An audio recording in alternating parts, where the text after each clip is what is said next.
All right. Hello, everyone. Welcome back to the Dylan and Dylan Show presented by Tunnel Vision Sports. Today is Friday, July 23rd. We're back with another week of fun and exciting sports talk here with your favorite Dylan and Dylan duo. Dylan Jesperson here. With me, as always, is my co-host, colleague, co-author, and just co-sports fan, Dylan Holt. Dylan, how are you doing today? Doing fantastic. I woke up early this morning to watch the opening ceremony of the Olympics, which was fantastic. Getting to see that once every 4 years is just a blast and a half as we're getting ready for some Olympic sports in the coming weeks out there in Tokyo. But before we get into that later on, there's something that I wanted to float your way as you're a Michigan guy. There's been a lot of excitement going on in the college football world. And in my neck of the woods with the University of Tennessee, we've got a QB kind of controversy going on because they got Hendon Hooker, who transferred in from Virginia Tech. You got Harrison Bailey, who's a former 4 or 5-star quarterback going into his sophomore year. And then we've got Joe Milton, who is former starting quarterback from the University of Michigan, who a lot of people in Knoxville have kind of got excited about. And I don't know what to think. So I want to hear what you have to say about Joe Milton. Joe Milton is a very interesting player. He was a 3-star recruit coming out of high school, but he has all the intangibles and all the skill set to be an elite quarterback. He never seen a guy throw the ball as hard as he does, as far as he does. And when he had the ability to run the football and had the dynamic ability of, hitting his receivers, hitting open receivers and running the ball, he was an elite player for one game at Michigan. That being said, it fell apart very quickly. Now, part of that, he had a short offseason to deal with the COVID restrictions and everything that happened with that. It didn't really get him as a raw talent into the system as well as he should have been and ready to go on day one. But he's got some flaws. There's some big red flags there. And when it's unravels on Joe, it unravels quickly, and all of a sudden it doesn't seem like he can complete anything, much less those 40-yard bombs that you need him to hit. So he's interesting. He's got a very high ceiling and very interesting for that Tennessee team that needs a quarterback with a very high ceiling. If you get him in the right system and you get him with the right coaching staff, I think he has a really big potential, really big star potential. But that's a lot of moving parts there, a lot of things that you need to get in for Joe Milton to be successful. But I'm excited to see how he does and as he moves on. We have an awesome show for you guys this week. A reminder to follow us on Tunnel Vision Sports Podcast Network on Spotify and Apple Podcasts, so that way you stay up to date with everything we are putting out. We will get out of the box this week with our Out of the Box, the second edition of this Out of the Box topic. With the 2021 Olympics kicking off in Tokyo, as Dylan said, we're getting really excited and got us thinking about doing an Olympian fantasy draft. So you can think of us as expansion countries drafting our first set of athletes to our country to compete for us in the Olympics. And we want you to let us know who drafted the better team, who you think would grab more medals at these Olympics. If these athletes represented us, the athletes can be from any country at any time period, which ranges a long time. The first International Summer Olympics were in 1896, but the Olympics have been held in Greece since the 8th century BC. So tons of options for athletes. Doing a snake draft just like last week. And I'll throw it to Dylan. Do you want the first pick or do you want the second and third picks this week? I'll go second and third. You can take first. Okay. All right. So I got to be a little bit more strategic if I'm going to go with the first pick. So I will take the man that's probably on the top of everyone's list, United States, the Olympian for the United States, got some Ann Arbor ties as well, Michael Phelps, 28 total medals in his Olympic career, 8 gold in 2008, which is the record for one Olympics, 23 all-time gold medals, 13 individual medals, just an outstanding swimmer, trained at the University of Michigan, great friends with Braylon Edwards, who's one of my favorite Michigan players of all time. And, when you think of the Olympics in the past few years, Michael Phelps is one of the first names that comes to your mind, if not the first. So if I've got the first pick, I got to get one of the two guys that I know are going to go first and second. So I'm going to take Michael Phelps and throw it to you for the second and third picks. Oh, for sure. Michael Phelps was at the top of my list, and it has to be when you're talking about something like this. I don't know if the guy I'm going to take second is the second guy you're talking about necessarily, or second woman you're talking about. I'm going to throw it back all the way to 1936 to the Berlin Olympics. A guy from the Ohio State University, Jesse Owens. He won 4 Olympic gold medals at the 1936 Olympics in Berlin. Historians have credited him with crushing Hitler's dream of a superior race. So I think that counts as a 5th gold medal, maybe something higher than a 5th gold medal. So, and he's considered by many as kind of the GOAT of the Olympics because you never know what he could have done if he'd gone to more and so on and so forth, and just the impact he had beyond just running. So I had to snag Jesse. And then when I was putting together my list of guys that I wanted, I knew I wanted to spread it out between multiple sports. And my favorite Olympic sport has always been basketball because basketball is way up there for me and just sports in general. So I thought I'd go with the guy that I think of when I think of Team USA basketball, and that is the man out of Syracuse, Carmelo Anthony. He is the first 4-time Olympian for Team USA basketball. 3 gold medals, 1 bronze. He's done it all for Team USA basketball. He's one of my favorite basketball players, and I wanted to find a way to draft him, and I did. And I'm very excited to have Jesse Owens and Carmelo Anthony. Yeah, Jesse Owens was not who I was thinking of, but he was on my list. He was definitely going to be in the next round of athletes taken. So definitely stole him there. But Carmelo Anthony, when you think of, that is his championship, really. The Olympics have been what Carmelo does the best. So if you're going to take one of those basketball players, I think Carmelo is a great choice. Really solid picks. Really like those picks. With my second pick, I will go with the guy I thought you were going to take. When you talk about the Olympics in the recent years, Michael Phelps is one, but then Usain Bolt is the other.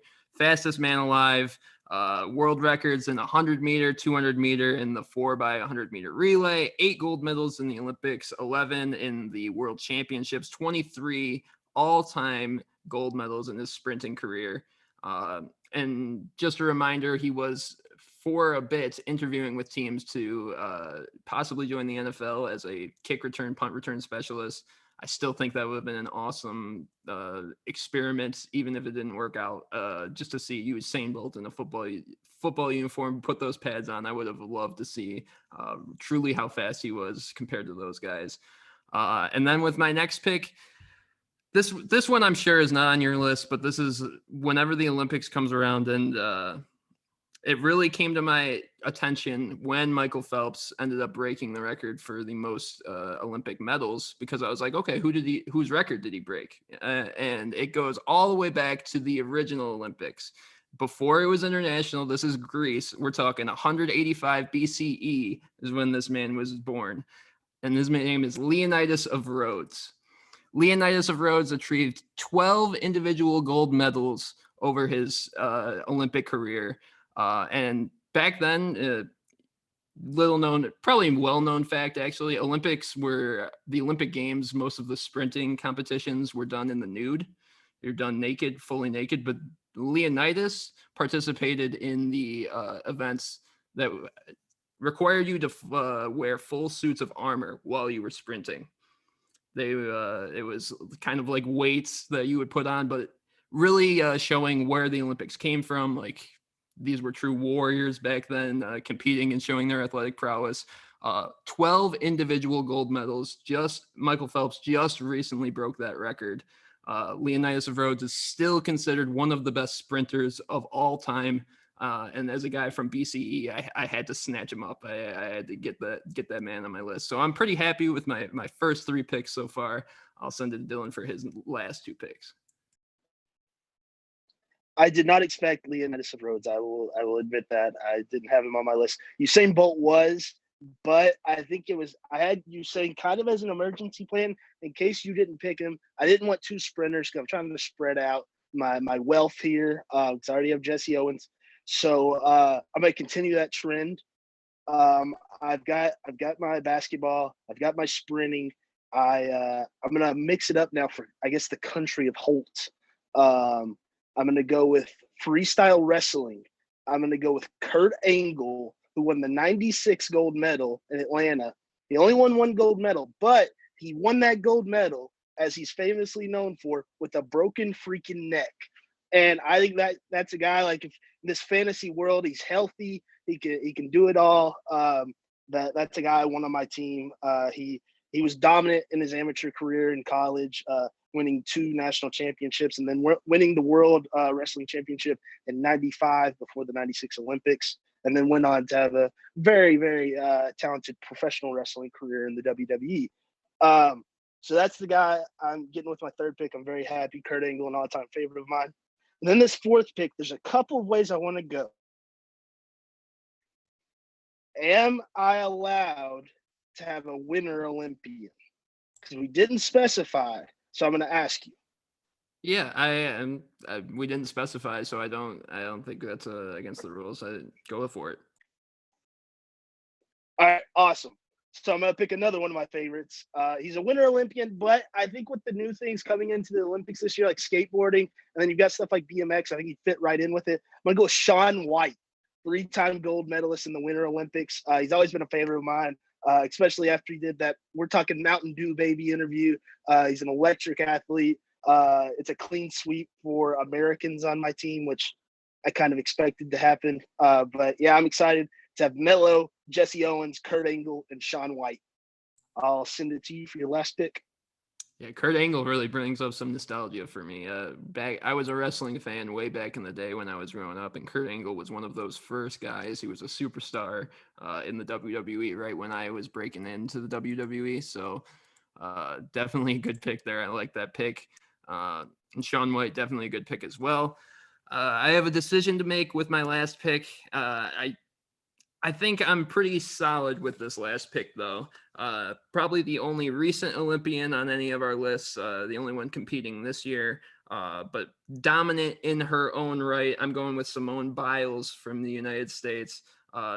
Maybe the best Olympic gymnast of all time, men or women's.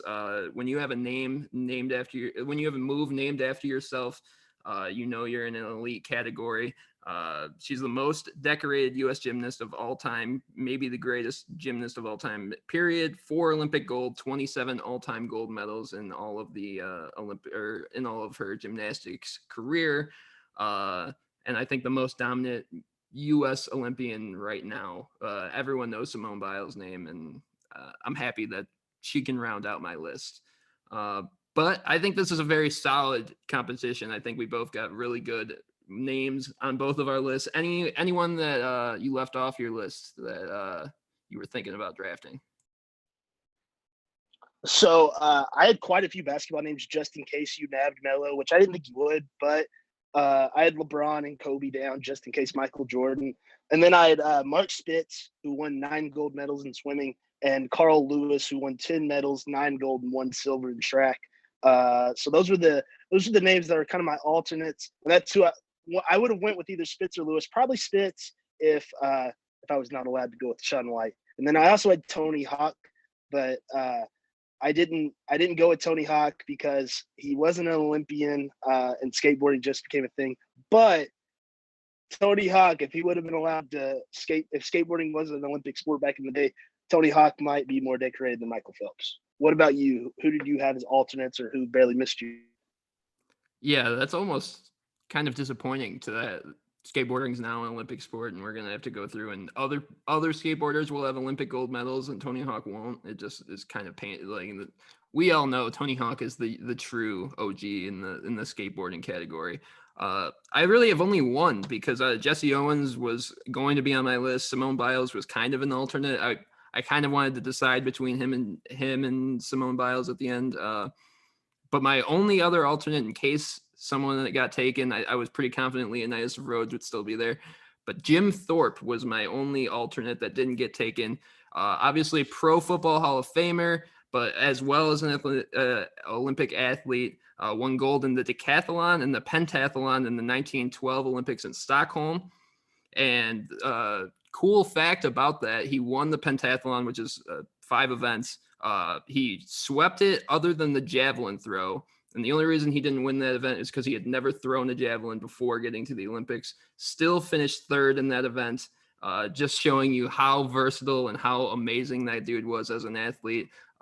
Went on to be a college football Hall of Famer. The best defensive back award in college football is named after Jim Thorpe. So I wanted to get him on the list, but I think Simone Biles is maybe a bit more of an eye catcher. But shout out to Jim Thorpe for his long and awesome athletic career that he had.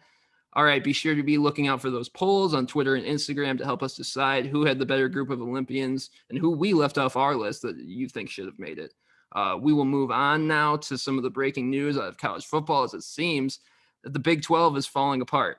Rumors were made somewhat official today that both Texas and Oklahoma will be leaving the Big 12 and, barring some last-second change, will be headed to the SEC.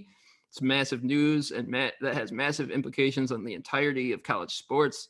Dylan, I'll throw it to you. As someone whose favorite team resides in the SEC, what is your reaction to this news?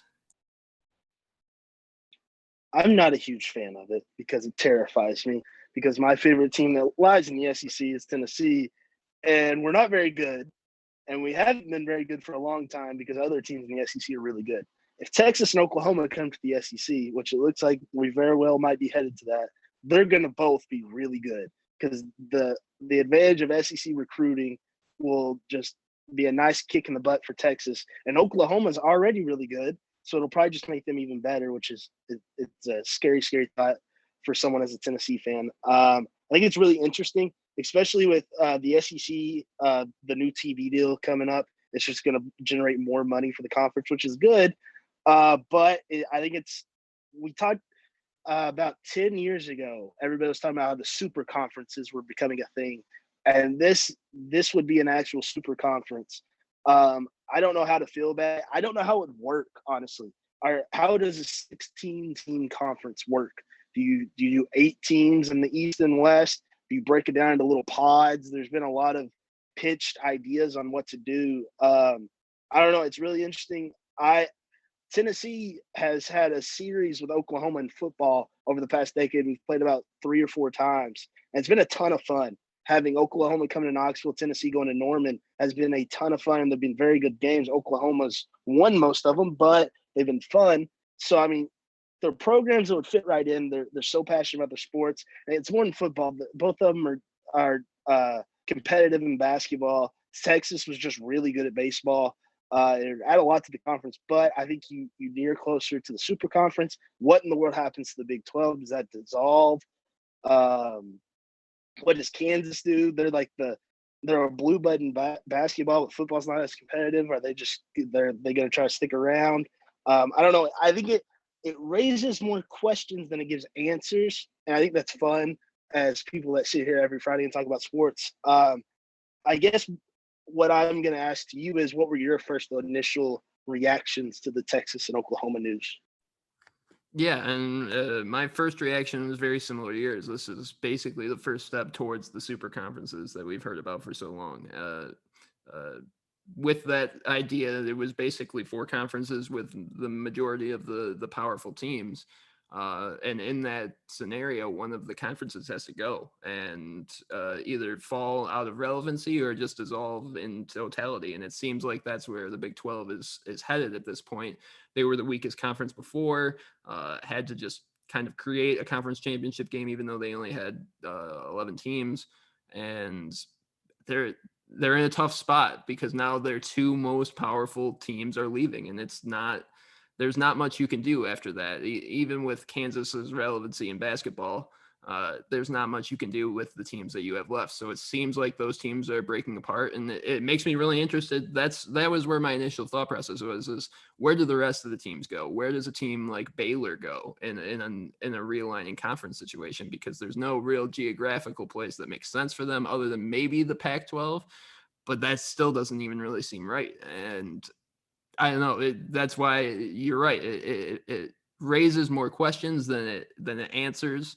I think my next thought was, I think Texas may regret this in a football sense pretty quickly. They're in the same spot really that Tennessee and Michigan have been, is that they're close to coming back, maybe, but they're still not there yet. And I know it's Texas, and they could feasibly be back at the top at any time. But if you can't compete in the Big 12, I don't know if you're going to be able to compete in the SEC.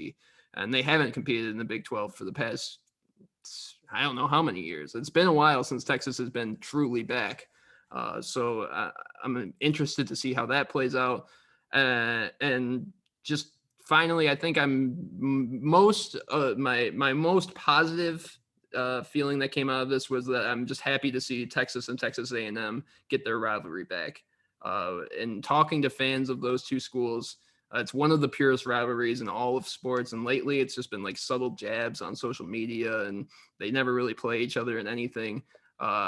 It's going to be cool to see how these teams have progressed. They haven't played since 2011, and that's 10 years ago now that Texas and Texas A&M haven't seen each other on the football field. So I'm just excited to see if it goes in that direction. They're in the same conference, that those two teams get their rivalry back. But it's going to be interesting to see how these teams break down and what these conferences do in the meantime. I think this could really benefit a conference like the American, where they've tried so hard over these years to say, hey, it's a Power 6. It's not Power 5, Power 6, the American. We're right here with you. You got teams like UCF and Memphis who have been really good over the past few years, and Cincinnati, throw them in there too. If they could go in and swoop up some teams like Baylor and Texas Tech, or even Kansas, if the Big 12 was to dissolve, that makes them their argument to be a Power 6, or it would be Power 5 with Big 12 gone, but their argument to be up there with them even better. It'll be interesting. I've seen things like BYU joining the Big 12, which would be something. I don't know that it'll happen, but there's a lot of questions, and that's what makes it fun. We get to question the future of college football, and it's always up in the air. No one knows what's going to happen next. It makes it fun. But yeah. Definitely fun. Saw the rumor just before we started recording that Kansas had reached out to the Big Ten, possibly making like a super conference for basketball in that regard, with Michigan State, Kansas, and that would be insane to see. So a lot of moving things up in the air. We're going to keep our eye on that for sure. Should be interesting to watch as the Big 12 moves forward with what's going on there. We will switch gears now to the next batch of NFL Power Rankings coming your way. Last week, we revealed our bottom 4 teams of the league. Now we move on to the 28 to 25 range. Teams that are not necessarily on the bottom, but hope does not run too high at the same time. We start with Dylan at pick 28. Who do you got rounding out the 28th spot in your power rankings? At 28, I went with the team that you went with last week. I went to the AFC South, my second AFC South team, the Jacksonville Jaguars. I don't like putting them this low because I feel like they could make me look stupid, but there's other teams I put lower that could also make me look stupid, so it is what it is. I really like their roster. Trevor Lawrence, there's no telling what he could be. He could be a top 10 quarterback for this year for all we know, or he could look like a rookie. Urban Meyer, the same thing. He could be an awesome rookie head coach, or he could be a rookie head coach and struggle a little bit. So there's a lot of question marks. I really like their skill players. Bringing in ETN from Clemson, the familiarity with Trevor, and then having James Robinson, who had a great rookie year last year for them. Laviska Shenault going into his second year, the receiver from the University of Colorado. I really, really like him. DJ Chark is a guy that I've had in fantasy for quite a few years, who I've really enjoyed watching play down there in Jacksonville. And then Josh Allen on the defensive end down there in that Saxonville, as they call it, has been a joy to watch when he's not playing the Titans. I think this is a team that could surprise people, because I think people are maybe overhyping 2 other teams in the AFC South, and they could surprise some people. But yeah, I'm going to go with Jacksonville at 28. I think they're just a little too young, not ready to make a leap quite high yet in these rankings. Who do you have at 28? Yeah, I'm going to do very similar to you. I've got someone that you had in your list last week. I've got the Philadelphia Eagles at 28. I like Jalen Hurts a lot, and I actually think he's going to be a solid quarterback in the future. I just don't like the rest of this team and their franchise as a whole. I just don't see them winning a ton this year. even with a brutal NFC East, the way that division plays out, I still don't think they're very talented in terms of, how they match up with the other teams. I think the Cowboys will be a lot better this year. I think the Redskins, or the Washington football team, I'm sorry, are making strides to be better. So I think they're probably the worst team in the worst division, which still could end up playing out. I mean, they could win 6 games and be in a playoff hunt. So it's an interesting way to play out, but I think they're the least talented team in the worst division. So I'll go with the Eagles at 28. What do you get at 27? At 27, I'm going with another team that is young and I like, but they're not quite ready to make a leap up in these rankings. They're in a very tough division. I'm going to go with the Cincinnati Bengals. I like what they have going. We talked about it a lot when the draft was going on. I really wish they would have gone with offensive line help for Burrow instead of going with Jamar Chase. But it worked at LSU. It very well could work in Cincinnati. Throw him in there with T. Higgins and everything else they have going on in that offense with Joe Mixon, Burrow, Higgins, and Chase. Could be a lot of fun to watch.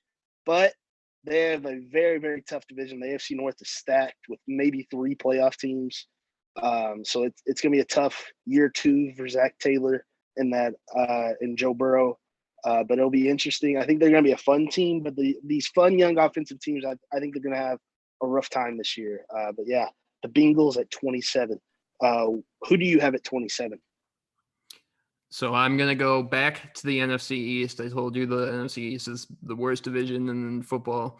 So we'll go with another team out of that to round out the bottom 6 of the league.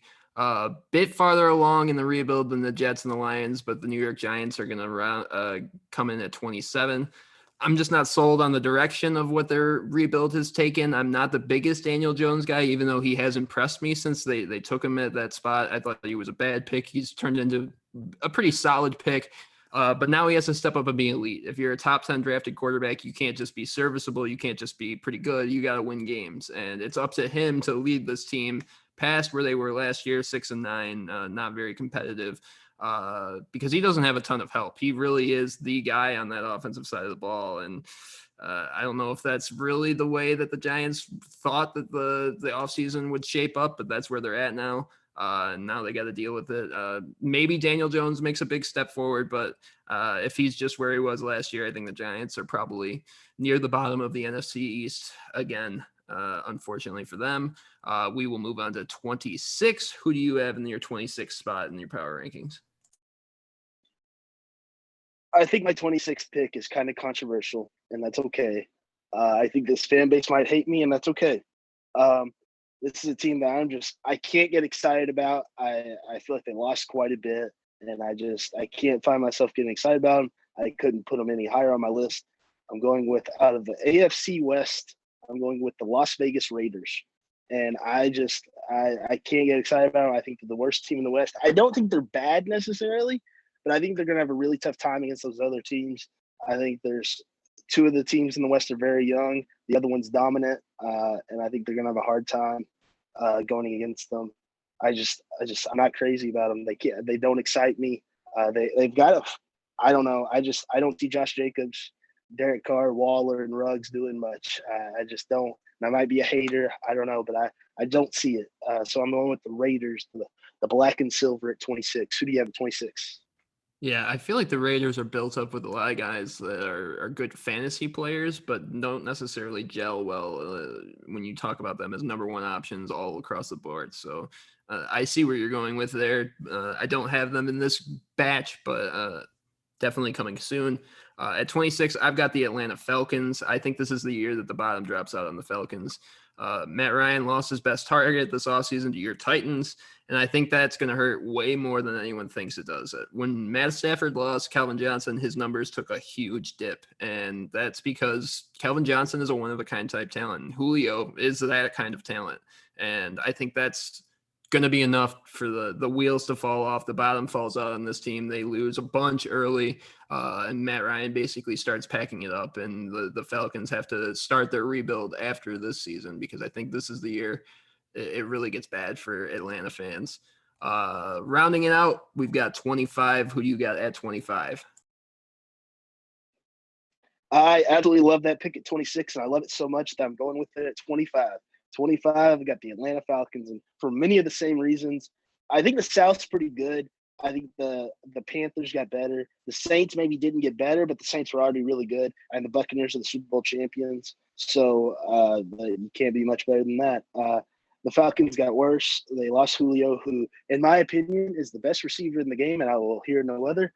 He plays for the Tennessee Titans now, and I love it. And I think that's going to, like you said, it's going to hurt Matt Ryan. I think it's going to be a tough year. I think Arthur Smith is a really good coach. He did a great job with Tennessee over the past few years, but I think it's going to be rough sledding in the first year in Atlanta, and that's all right. They're in a rebuild process. I think Ryan's time in Atlanta might be numbered, and that's okay. Get into a team that can compete and thank him for his time there. But yeah, I think Atlanta comes in at 25 and rounds out my power rankings this week. Who do you have at 25? Yeah, and with the Falcons just finally wrapping them up, it's tough. With Matt Ryan, you have a former MVP as your quarterback. It's tough to move on from that. Even you still feel like you have a chance as long as he's on your roster. So it's tough. But I think this is a year where Atlanta fans really get a dose of what's coming because it's going to be bad. I think. At 25, I've got the Bengals. Not as low as you had them, but I still think, kind of in the same vein of what you were saying. I hope Joe Burrow is at 100% this year and the Bengals can give him a chance because we know how talented he is. And like you said, drafting Jamar Chase in the first round should help him out. We hope it helps him out. And I think they will tear up the league and prove me. I hope they prove me wrong, but they're still the Bengals. It's a lot of these teams near the bottom. You really just have to say the Bengals are the Bengals. And I don't think they'll really prove to be more than what they have been in the past. So I hope Joe Burrow has a great bounce back year, but not expecting much from his team. So keep a tab on our social media pages. You'll see more posts of our power rankings coming out, and we will get you 24 through 20 next week. Or 24 through 21 actually would be 4, right? Yeah. I don't know why I'm so bad at the math on that. All right. We will move on from our regular topics to this week in sports. We mainly want to talk about the Bucks and Giannis and their fantastic 4-game stretch last week to secure their first NBA championship in 50 years. Giannis went off for 50 points, 14 boards, and 5 blocks in the clinching game 6. We can't stop thinking about it, so we have to talk about it. Dylan, just give me your overall thoughts on the NBA Finals and Giannis's performance. The NBA Finals were a bundle of fun. I had an absolute blast watching them and covering them and talking about it and everything else. I really think Giannis, and it's crazy to say Giannis took the next step as he's a former 2-time MVP and a Defensive Player of the Year, but it really feels like Giannis took that next step. And I don't think anyone really expected it in that series, especially coming off that knee injury in the Eastern Conference Finals. I think maybe the expectations were lower for him in the finals, and that might be why watching him was so spectacular, seeing what he did. And I've kind of hampered on all the graphics they put up comparing him to all these all-time greats like Michael Jordan, Kevin Durant, Shaq, LeBron. It's just awesome to see, especially him being 26 years old. The future's so bright in Milwaukee, and for Giannis, it's just a pleasure to watch and cover. And then with the Suns, they were really, really fun to watch through the playoffs. And even the first 2 games, they were a blast, and they were very competitive throughout the series. It's going to be exciting to see what these two teams do in the future. And it was exciting to see what they did for 6 games in the NBA Finals. What were your thoughts watching the finals and with what Giannis did and everyone else? Yeah, I echo everything you said. The Bucks, really exciting, really fun to see, and the Suns as well. I got to give them credit for an awesome postseason as well. I think what makes Giannis so special, and I touched on this yesterday in the NBA Roundtable, but he just has so much more room to grow as a basketball player. He's still somewhat raw on the offensive end, and it's mainly his freak athletic ability that allows him to do things no one else can do. But if he can develop a jump shot, if he can refine his offensive game to where he's attacking with the same urgency while keeping people honest with his jump shot as well as his passing, he could be the best player ever. And I don't really feel like restricted in saying that because how freak athletic he is. If he can put together all of the basketball tools that we've seen guys like LeBron, Kevin Durant, and so on and so forth put together, he has the highest ceiling of any of those guys. There's no one that really matches up with Giannis in terms of freak athletic ability at 6'11" and what he could do. I don't know if he'll ever have a jump shot where he's shooting over people like Kevin Durant, but even just something to keep people honest could really make him dangerous. And that's with him scoring 50 points in a clinching NBA Finals game already. So that's just what makes him so impressive. Is just he's so good, but he's got so much more room to grow. And I think that's so cool. Looking forward to what his career could be because he's got a lot of potential to be even better. I wanted to get Dylan's thoughts on a quick something here, so I'm going to share my screen with him. If you're listening to just the audio, we'll try to explain it best as possible, but we'll try to get clips of this as well on social media so you guys can watch along. We're basically going to rank the top 6 players from the NBA Finals in terms of where they sit in the league. So if you've got the video and you're looking at it, we've got S tier, A+ tier, A tier, B tier, and C tier. In the S tier, we've got guys like Kevin Durant and LeBron, guys that are number one, top 5 guys in the league. You could build your franchise around him, possibly win a championship with just them as your only real main player. At A+, we've got guys like Steph Curry, who are, former MVPs, but probably need a little bit of help to make a finals team. At A tier, we've got guys like Jokic, who are, former MVP as well, but for sure going to need someone else, maybe a couple other guys to make a team competitive in the long run. And then down at B tier, guys like Donovan Mitchell, stars on the team, maybe number 1, could be number 2 guys on other teams. And all the way down at C tier, guys like Gordon Hayward, all stars in their own right, but certainly not number 1 options on their team. So we will start with Giannis. Dylan, where do you think Giannis ranks in these types of tiers? I'd say in this kind of tier, when you got a guy like Kevin Durant and LeBron up there, and I was just saying they're comparing him to him all week. I think you got to put Giannis in that S tier. I think that's where he belongs, especially after that performance in the finals. I think he belongs right up there with LeBron and Kevin Durant in today's NBA. Yeah, I'm in complete agreement. I think this performance in the finals put him in that tier. It's LeBron, KD, and Giannis. Those are the guys that alone, I think you start with that and you build the team outward from that, and you're going to find a way to win a championship regardless. We will move on. I think this is the guy that really deserves this topic. Chris Middleton, where does he rank now in terms of tiers in the NBA after his standout performance in the postseason? Yeah, this one's tougher because I think Giannis, after his performance, it was kind of like, yeah, he's right there with LeBron and KD. Middleton's he's been the one we've talked about quite a bit on the round tables, and kind of like how big is Middleton for this team, the Bucks that just won the championship. I think he's between A and B, and I think honestly he probably goes in B with Donovan Mitchell. I don't think he's quite to the level of Jokic. I think he's right there with Donnie. I think that's the right range for him, right in that B tier. Yeah, I would probably agree, and he could probably maybe with the right system stretch into that A tier where he would be the number 1 focus, but he would need at least a couple other guys around him. So I have no problem putting him in that B tier with Donovan Mitchell. I think that's the right spot. We got Drew Holiday. The point guard for the Bucks, had some standout performances, had some okay performances in the finals. Where do you think he goes? I think that's Eric Bledsoe, actually, but fine, stand-in for Drew Holiday. That's okay. We can use him as Drew. I don't think there actually is a Drew Holiday. That's okay. We can put Drew, Eric Bledsoe, Holiday. I think he belongs in that C tier. There he is. There he is.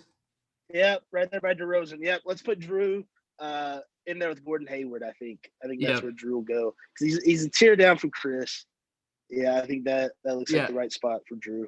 Yep, definitely agree for the 1, 2, and 3, and I think that's a really good, solid core for the Bucks. You've got one of those top guys, and then you've got a B and C tier guy, and I think that's what makes it work. We'll get Eric Bledsoe out of there. We'll move on to the Suns now. We'll start with the center, DeAndre Ayton, where he had some really good performances. I think really established himself as one of the top centers in the league. But where do you think in terms of the entire league, where he ranks in a tier list like this? I think when you're talking entire league, and I think we kind of have to put the blinders on from he struggled in the finals going against Giannis. He's in a tier with three people who are three all-time greats, and I think that's understandable. I think Ayton probably goes in that B tier with Middleton and Donnie. I think Ayton, with the potential he has and how good he has been, he did struggle in the last few finals games. With how good he will be and how good he is right now, I think right now he's in that B tier. Yeah, I would have to agree as well. I think moving his way up into that A tier, though, and obviously struggled in the finals, but Yeah. I think he's very solid, very efficient, and very young at the same time. He's got a lot of room to grow as well. Mm-hmm. So I think moving his way towards that A tier, but I'm fine with B tier. Devin Booker now, standout performances, lackluster performances at other times. Where does Devin Booker rank up in your mind? I think he goes in that A tier with Jokic. I'm not sure he's in that A plus tier yet. I think he's in the A tier with Jokic. I think that's the right spot for him because he is very, very good, as is Jokic. But I think he still needs pieces around him to help him because we haven't seen him alone really since he was quite a bit younger in the league. But he's a dynamic offensive force who very well could be in that A plus or S tier in a couple of years. Yep. Agreement again. He's very young, but was the number one option when the Suns were at their best. He was the number one scorer, and I think he could be that guy for a lot of different teams if you needed him to be. So no problems there. We'll wrap it up with CP3. Finally made it to the finals. Ended up dropping the final 4 games after having maybe an MVP performance in the first 2 games. Now has to move on and figure out what he's going to do next. Where do you have CP3 after his first finals appearance in the tier list? CP3 is a tough one because we know what we're getting. He's at the point of his career where we've kind of seen it all, and he can do a whole lot. I think he's probably going in that A tier with Devin Booker and Nikola Jokic. I don't think he's quite to Steph, and he's not in that S tier because that's very few guys in there, but I don't think he's quite to Steph. I think he's right there with Booker and Jokic. I think that's the right place for him because he elevates teams. We saw him elevate the Thunder to be a better team than they should have been, and they came in, and the Suns had a great future, and they do even without Chris Paul if he decides to leave. But he takes them to the next level. That's how good he is at the point position, and how good he is at spreading the rock and creating offense for himself. But yeah, I think he's right there with Jokic and Booker, below Steph and KD and Bron and Jokic and Giannis. Yeah, and I think I agree there too. I think maybe you could bounce him down to the B tier if you look at his time in LA. He was probably the number 2 guy behind Blake Griffin, and his time in OKC, he was true the number 1 guy, but they really weren't that competitive. And in Phoenix, it's tougher to say really what he was, but I do think he elevates teams. He's one of the best point guards of all time. And we'll figure out where he goes. I think his story is not yet written. I think there's a little bit more to Chris Paul's legacy that's going to happen in the next couple of years. So we'll really see what happens with Chris Paul. I think in a post-Suns era, I think after he moves on from Phoenix, we'll really see what Chris Paul's career wraps up to be. All right, awesome stuff there. We will upload this tier list to our social media pages as well. You can give us your thoughts on how we did, if you would rank guys higher or lower, or go ahead and do the other guys on that list. I saw guys like Karl Anthony Towns and D'Angelo Russell. I think they would be interesting to rank as well on a tier list like that. We will move on to our last. We might have to do that soon with Cat and guys like that. Do kind of like a young stars, maybe something like that. Keep an eye out for that. Absolutely. Yeah, I'm definitely open to doing more of that for sure. We will move on finally to our last This Week in Sports topic. The MLB trade deadline is coming up soon. and we are getting interested in the moves that teams are starting to make. The Rays made the first move already. They acquired DH Nelson Cruz from the Twins. And we're just thinking about moves that could happen. We want to happen. Maybe just moves that are on our mind as the All-Star or as the trade deadline moves forward. So, Dylan, what are your moves are on your mind as we move towards the MLB trade deadline coming next week? So I've got 3 trades at the top of my mind that I think need to happen, and I want to see them happen soon. I want to see, and I think it'd be awesome to see. I want to see Chris Bryant, Anthony Rizzo, and Javi Baez all get traded. I think that would be really good for the league, be good all around. I'd like to see Chris Bryant get sent to a team like the Mets. I think it would really help that team. The Mets or the Phillies, I think either one of them would be a great fit. See Bryant with Bryce Harper in Philly would be really, really cool. And it would help Philadelphia tremendously in that NL East that's wide open, it seems like. And it's the same with the Mets. Plug him in with the Mets.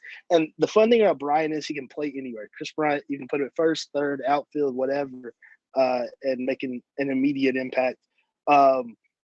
Anthony Rizzo, because I see the Cubs as sellers, and I as a Cardinals fan, I'd like to see them get rid of their stars. I'm not going to lie. But I'd like to see Anthony Rizzo maybe go to an AL team so the Cardinals don't have to deal with him as much. And I think he can thrive in the AL, get to play some DH a little bit. I don't know. There's not a team that just screams out to me right now as like an Anthony Rizzo fit. Maybe somebody like, which would be really cool. I really like the Seattle Mariners. If the Seattle Mariners went out and got Rizzo, that would be really cool. It's somebody we wouldn't expect. That first base hole's kind of open for them. They've got Ty France has been playing first base a little bit for them. He could DH for them. That's a team that sneaky is good this year, and it's a lot of fun to watch them. And then Javi could go wherever. Everybody, I think, would be interested in Javi. I've seen Yankees people talking about Javi coming to New York, which everyone's going to say Javi or they're going to say whoever's going to come to New York because they're the Yankees, and they think they just have the all-star team every year. But I think all 3 of those guys are going to have new homes. There's a good chance at least one of them anyways. I'd very much like to see that.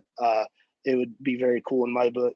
Other names that I have kind of starred in italics would be Joey Gallo down there in Texas. I'm interested to see what happens to him. He's another guy that I'd like to see in Philly with Bryce Harper because they've got connections. Max Scherzer in Washington, what's going to happen to him? Be cool if he came home to Missouri, played for the Cardinals.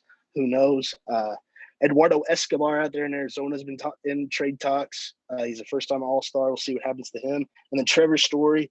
I think it'd be awesome if the Colorado Rockies decided, hey, we already gave the Cardinals Nolan Arenado. Let's send him his buddy Trevor Story. They can have a good old time in Missouri. I think that would be pretty cool. And then the realistic trade that I have for the Cardinals, because the other one's not the most realistic, but those are all guys that I do see getting having a very good chance of getting traded. The realistic trade I see for my team would be one with Arizona, because Arizona's a struggling team. They might try to get some money off the books. I'd like to see them try to get Ketel Marte. Ketel's had some injury problems this year. I think it'd be a great fix. He can play so many different positions, play outfield, second, short. It'd be a guy that could put into the Cardinals lineup and instantly make an impact. He's had a really good year when he's been on the field. It's just injuries have hurt him. And I'd like to see that. I'd like to see Mad Bum, but he's got a very big contract. I don't know if the Cardinals will want to add that to the books, but I'd like to see Mad Bum in the Cardinals uniform, but I doubt that happens. I think we're on the way to a really exciting trade deadline. I think a lot of things could happen, which is really fun. I think it's going to be really fun to see what happens. What trades are you looking forward to seeing? What guys on the move? And then do you have a trade in mind for your Detroit Tigers? Well, I'll start off with that. As a Tigers fan, it's actually exciting to be at the trade deadline this year and just be spectators. For the past 4 or 5 years, the Tigers have been sellers at the trade deadline and big sellers. So at this point, it seems like we've got a young core of guys that are going to be around for a while. At the same time, we're really not that competitive for the AL Central. not really competitive for the wild card. So it really doesn't make sense to even make moves to be more competitive at this point. So it seems like the Tigers are going to stay by, and I'm fine with that. I kind of like the roster the way it is now. Wait till the offseason to make your moves. And I think that's the way that the Tigers are really shaping up and being. Guys, names that I'm interested to see what will happen. Max Scherzer, you brought it up with the Nationals. The Nationals aren't too competitive this year, but the NL East is very weak, and they're not far from the playoff hunt at all. So it's interesting to watch a team like that who has a star pitcher like that, who is talking about, he will waive his no trade clause to go to a team, even if they don't offer him an extension. So he seemingly wants out of Washington, but at the same time, they're right on the edge of a playoff berth. So teams like that are interesting. You don't know if, competing, do you go out and try to compete where you're not really even close to teams like the Dodgers or the Padres or the Giants in terms of talent, or do you sell even though there's a playoff berth potentially right there? So I think that's really interesting to me. I'd like to see how the Nationals thought process works. And the other guy I have written down is Joey Gallo, and I'm not a Yankees guy, but I think Joey Gallo in Yankee Stadium makes a lot of sense. Short right field porch. He could be hitting 40, 50 bombs a year in Yankee Stadium. I think it just fits. It makes sense. Even though it doesn't, if the Yankees really want to be more competitive with the Red Sox and the Rays in that division, they'd probably go out and get a few more pieces, but a couple more consistent hitters that can put the ball in play and let guys like Stanton and Judge hit the hell of the ball. But it's the Yankees. They're going to try to make that blockbuster move. If Joey Gallo's on the market, I think they go and snatch him up and make for a really solid 3-4-5. 2-3-4-5 with LeMahieu in there too. So I think that will be the blockbuster move that happens. I think it's interesting that your three favorite moves would all gut the Cubs of their star players. I like that. I like that. I like that strategy. And it's possible. I think the Cubs are on the other half of their run. They had their World Series run. They won the World Series once. Now they're on the other side of it, and they've got to decide what they're going to do with those guys. It'll be interesting to see. I think, like you said, it's going to be a really exciting trade deadline as we wrap up here in the next week or so when that comes up. All right, that is going to do it from us here at the Dylan and Dylan Show. Dylan, do you have any final thoughts before we get going? I just want to give my best wishes to the Chicago Cubs stars as they're probably entering their last week with the Cubs. It's been a great run. I mean that from the bottom of my heart as a Cardinals fan. I wish you the best of luck. Hopefully not in the NL Central. But yeah, I think today was a really good show. I had fun. Make sure to go vote on the Olympian draft on Instagram and Twitter. We'll have those posts up later. And I'm excited for a weekend of baseball and Olympic sports. Cardinals take on the Reds this weekend. Big series in Cincinnati. Hopefully the Cardinals get in second place, fire up the front office, make some moves, and we can get some more star players in St. Louis. And talk about that a whole bunch coming up in the weeks and months coming up. So yeah, excited for all the sports coming up in life. Absolutely. We're moving forward from mid-season MLB stuff to close to postseason MLB stuff. So exciting stuff going on there. Obviously, check out our social media pages later for the Olympian stuff, all the other stuff that we've got going on. I'm sure we'll have a bunch of social media posts that you guys can interact with. Tell us your thoughts on our show from today. A quick reminder where you can find us. You can find us at Dylan Show on Twitter and Instagram. You can find Tunnel Vision Sports on Instagram, Twitter, and TikTok at _TV Sports, Facebook and LinkedIn at Tunnel Vision Sports, and on the web at tvsportsmag.com. This has been the Dylan and Dylan Show. Thank you everyone for listening, and we will see you all next week. See you later.